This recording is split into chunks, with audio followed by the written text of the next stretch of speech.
Hello, my name is Benny Mabry, and this is my video submission for my assignment in EDU 330, um, Advocacy and Ethics in Education for Grand Canyon University.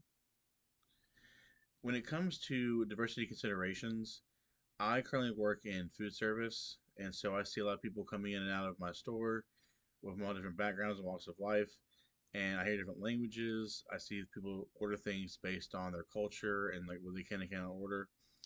And so seeing that every day, um, inclusion of people, helped me realize in my toolkit what was important to use and kind of what could be more or less set aside.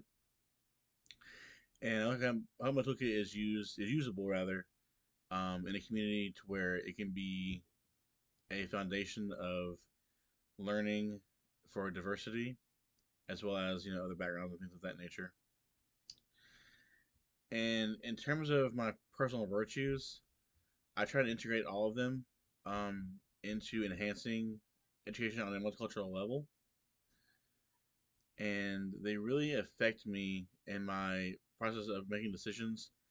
Because if you take a moment to step back and look at your classroom, your students that you may have in there, make sure that whatever you're doing is beneficial to them, not only as people, but also to their background. Make sure you're sensitive to their cultures as well, because you never know kind of what might be different to them might be the same to us. So make sure you're wise and you're tactful in all that you do in those situations as well.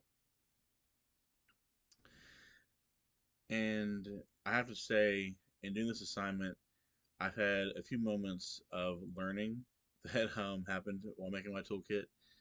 Certainly, one of which I speak about, doing some in-home visits with students if need be. And my mom actually who's a teacher currently in high school, had to do an in-home visit with one of her students um, back a couple months ago, and I can't remember what it was exactly, but they were doing some religious um, observance for something, and she couldn't be over there until after sundown. So, and there's small things like that that can really kind of help build that relationship if you're aware of those and you're sensitive to those situations as well.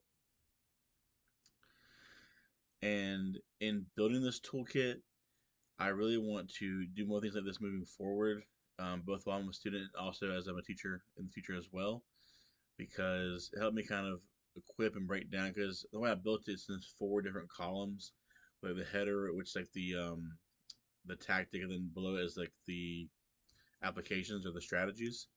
You can kind of read those and kind of look at the top, the base topic, and then kind of read down and see. So it should be easily navigated as well. And on top of all that, really helped me learn kind of a safer and more meaningful approach to students who have different cultural backgrounds. And all in all, I plan to take this and apply it to my now and future teaching, and hopefully one day I can become a teacher that students from all backgrounds can be comfortable and safe sharing their story with.